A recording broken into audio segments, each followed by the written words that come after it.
La science peut-elle satisfaire notre besoin de vérité sujet de l'année dernière? Mais pourquoi on révise le sujet de l'année dernière? On tombera pas dessus. Bah on sait jamais, faut travailler sur tous les sujets. Mais ça sert à rien de s'entraîner avec les sujets de l'année dernière, je vous dis. Remettre jamais les mêmes sujets 2 fois de suite. Du coup, la science peut-elle satisfaire notre besoin de vérité? Vous dites quoi?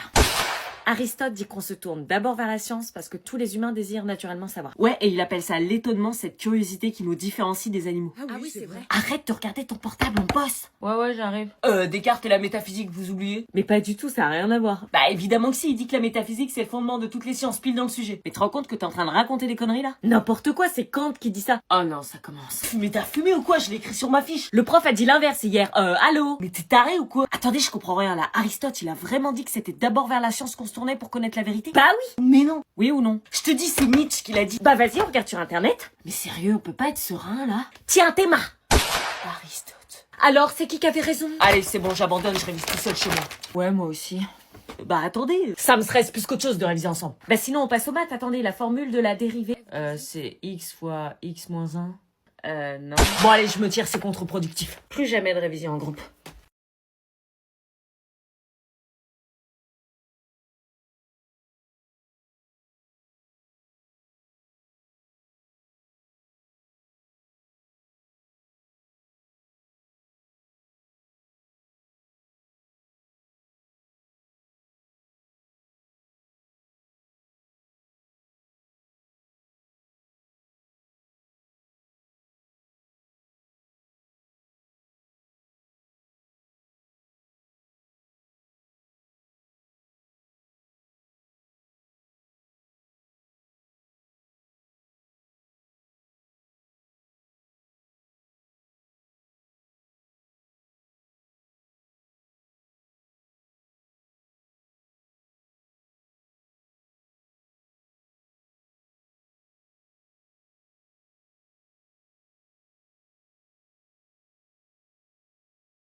J'ai donc suivi votre conseil d'organiser un tête-à-tête romantique pour leur rappeler le restaurant de Venise. Et je n'avais pas manqué de préparer leur repas préféré. Lasagne. Et j'avais mis en fond leur musique de mariage. Je voulais les aider et tenter ma dernière carte pour sauver leur couple. Et accessoirement sauver notre famille. Il fallait juste qu'ils acceptent de se redonner une chance. Et contre toute attente, ils étaient prêts à faire des efforts et faire des concessions. Votre proposition avait fonctionné. Ma famille était sauvée. N'oublie pas, parfois des parents divorcés, c'est mieux. Oui, t'inquiète. Ne jamais rien prendre pour acquis. J'allais enfin retrouver mes parents. Cette histoire de divorce était derrière nous. Fini les engueulades incessantes, fini les écouteurs volume à fond pour masquer les cris. J'allais enfin repartir sur une vie paisible comme avant. Abby. Quoi? Papa et maman, Ouais, t'as vu, c'est génial, ils se remettent ensemble, ils divorcent plus. T'es pas contente, c'est pas ce qu'on voulait, une vraie famille? Si. Bah alors pourquoi tu pleures? Parce qu'ils se disputent. Quoi? Mais non, écoute! Je te supporte plus, je veux que tu dégages. Je fais ce que je veux au voisinage. Comment tu avances avec cette montée? C'est insupportable, je crois que c'est toi qui fous tout en l'air. Toujours tu te fous de ma gueule! Comment j'ai fait pour me marier avec toi? Pourquoi n'arrivait-il pas à faire des concessions? Pourquoi est-ce qu'ils s'engueulaient toujours? Est-ce qu'on avait fait une erreur? Mais qu'est-ce que tu fais? Putain, qu'est-ce que tu fais là? Tu dors pas, toi? Non, je fais mes devoirs, tu fais quoi toi? Tu fais quoi? Bah je me casse, idiote! Tu sors? Bah reste pas là à me regarder, dégage! Ok. Tu me couvres, ok? Quoi? Si on te demande, tu dis que je suis dans ma chambre et que j'ai mal à la tête. Bah non, je dirais que t'es sortie. T'as pas intérêt à faire ça. Pourquoi je devrais te couvrir? Je sais même pas où tu vas. Parce que si tu veux passer une semaine sur deux dans ma maison, t'as intérêt à me couvrir. Je le fais pas pour moi, je le fais pour ma petite sœur. Ouais, bah sœur ou pas sœur, si tu veux vivre ici, tu fais ce que je te dis, ok? J'y gagne quoi moi? Le privilège que je te lâche pas les chiens sur la gueule.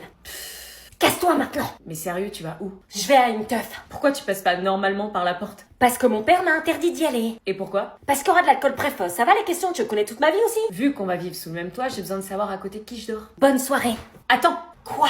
Je dis rien à une condition. Oh, et laquelle? Tu m'emmènes avec toi à la soirée. Quoi? À toi de savoir ce que tu veux. Être cramé par les darons et puis pouvoir sortir, ou emmener ma demi-sœur dont je me fous à une soirée super. Emmener ma demi-sœur dont je me fous à une soirée super. Ça veut dire que tu m'emmènes? On va être en retard, on va louper le meilleur. Attends, je vais mettre quelque chose de plus potable. C'était donc le moment fatidique de l'essayage. Sans grande surprise, ma demi-sœur jugeait fort mes goûts vestimentaires. Mais on avait fini par trouver un accord sur cette robe, même si ça lui faisait chier de l'admettre. Et je finissais ma préparation sur du make-up. Dépêche! Oui, ça y est. Je ne sais pas où j'allais, mais je crois qu'il était temps de souder les liens familiaux. Bon, tu viens, oui ou merde?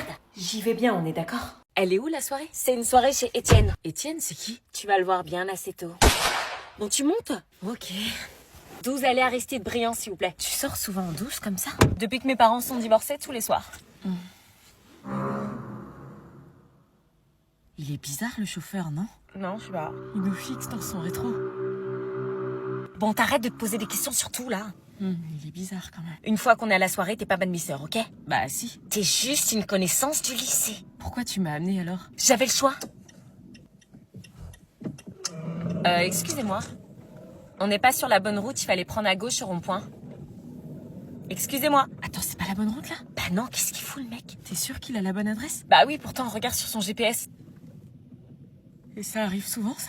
Non, c'est la première fois que ça m'arrive. D'habitude, il se trompe pas. On va disparaître, on va plus jamais revoir notre famille, il va prendre nos téléphones et nos vies vont s'arrêter là comme des merdes. Arrête! J'étais sujette aux crises d'angoisse et j'avais pas du tout envie d'en faire une devant ma demi-sœur. Mais soudain, je me suis mise à penser à une technique que j'avais apprise sur TikTok. Pourquoi vous répondez pas? C'est pas la bonne route. Ouais, t'es où? Dans le Uber. Ah d'accord, bah surtout tu t'inquiètes pas, mais il y a ton père, ton oncle, ton beau-frère, tes cousins, 35 mecs et des chiens de la On casse. arrive de toute façon parce que le gentil chauffeur va nous déposer à l'adresse qu'on a indiquée parce que t'as un traceur, c'est ça? En fait, elle est pas si Ils vont venir te tout chercher de suite. parce qu'en fait, tu sais, comme ils sont tous pompiers. Il a repris la bonne route. Bien joué. On est arrivé. Purée, première sortie avec ma demi-sœur et j'avais déjà eu la peur de ma vie. Merci. Parce qu'on doit le remercier là? Dépêche, ils nous attendent. Mais qui il? Est-ce que je tente d'aller à la soirée quand même? Mais pourquoi j'avais fait cette gaffe? Attends, j'ai bien entendu, Marina est en cloque. Il fallait vite que je trouve une solution et en lisant vos commentaires, je me suis arrêtée à cette Je idée. me suis trompée, je parlais du bébé de ma tante. Il avait pas l'air de me croire. Non, c'est une blague, je raconte n'importe quoi. Poisson d'avril. Mais on est le 9 avril. Oui, je sais, mais on s'est pas vu le 1er avril, j'ai pas pu te faire de blague. Tu me crois, hein, Marina, pas enceinte. Ouais, je dois y aller. Mais qu'est-ce que tu voulais me dire? J'espérais au plus profond de moi qu'il m'avait cru parce que si Marina l'apprenait, moi j'étais morte. Oui, la gueule qui tire, Willy, vous vous êtes disputés? Il a l'air bizarre. Vitement, ne gâche pas notre trio. Je sais pas, j'ai fait une blague et... Quel genre de blague? Rien, C'est bien lui, ça. Quand il kiffe quelqu'un, il devient chelou. comment tu sais ça? Après ce petit coup de flip, nous passions alors comme tous les soirs notre soirée à discuter. Mais tout était différent ce soir, j'avais une épée de Damoclès juste au-dessus de la tête. En vrai, ça me va bien d'être enceinte. Ça sera surtout moins bien quand tout le monde le saura. Notre amitié était tellement cool et l'idée que tout pouvait être anéanti par ma faute commençait à me rendre malade. Si c'est une fille, on l'appelle comment? Ambre, ça sonne bien, non? Et si le père choisissait un autre prénom? Quoi? Anna, t'es sérieuse? Tu veux toujours pas lui dire? Non, ce bébé sera élevé par moi et ses tantes, c'est-à-dire vous deux. Le père restait un sujet tendu. Sujet clos, y a pas de papa. Ok. Mais dès le lendemain, les choses prirent une tournure dramatique.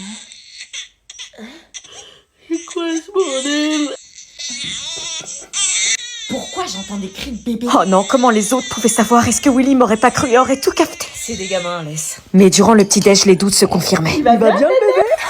Marina, elle est enceinte. Je faisais en sorte de pas croiser le regard de Willy, comme si j'avais peur chaque seconde qu'il ouvre encore sa bouche. Bizarrement, il avait l'air très touché. Pourquoi tout le monde me regarde? Tout le monde est au courant ou quoi? Je sais pas. Même le mec de Marina était lui aussi harcelé. Je m'inquiétais pour le harcèlement qu'allait subir Marina. Alors, il va bien le bébé? Mais Marina resta fidèle à elle. Et vous vous direz bien quand j'aurai mis mon poing dans vos putains de gueules, Marina. Quoi? Il faut qu'on parle. Est-ce que j'avoue à Marina que c'est moi? Nous étions donc partis pour jouer notre rôle de faux couple devant les autres avec Dorian. Faux contact physique, faux sourire, faux regard. Tout devait être millimétré pour ne pas semer le doute. J'attends, t'es trop drôle.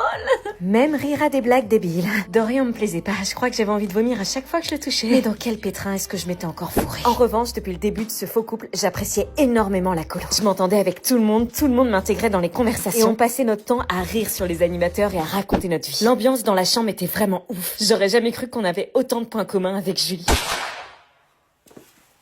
Ma nouvelle personnalité, en revanche, ne semblait pas plaire à Louison. Ceci dit, je m'intégrais vraiment bien. Déclare la guerre au camembert. Le porcelaine n'a pas voulu. Mais sans le savoir, notre jeu commençait à s'essouffler. Julie nous regardait peu à peu d'une manière différente. À croire que les faux câlins commençaient à nous griller. Tu trouves pas qu'Anna et Dorian sont bizarres? Bah non, pourquoi? Regarde leur attitude. Ils ont l'air gênés, mais après c'est normal, ils viennent de se mettre en couple. Ils font des têtes cheloues, on les a jamais vus s'embrasser, ils se parlent jamais en privé, on dirait que c'est surjoué. Je savais qu'elle parlait de nous là, il fallait absolument que je brûle les pistes. Ça va mon chéri? Ah ouais, j'avoue, ils ont pas l'air heureux, t'as vu la tête de Dorian? J'ai une idée. Dorian, je te l'ai jamais dit, mais je te trouve grave mignon comme mec.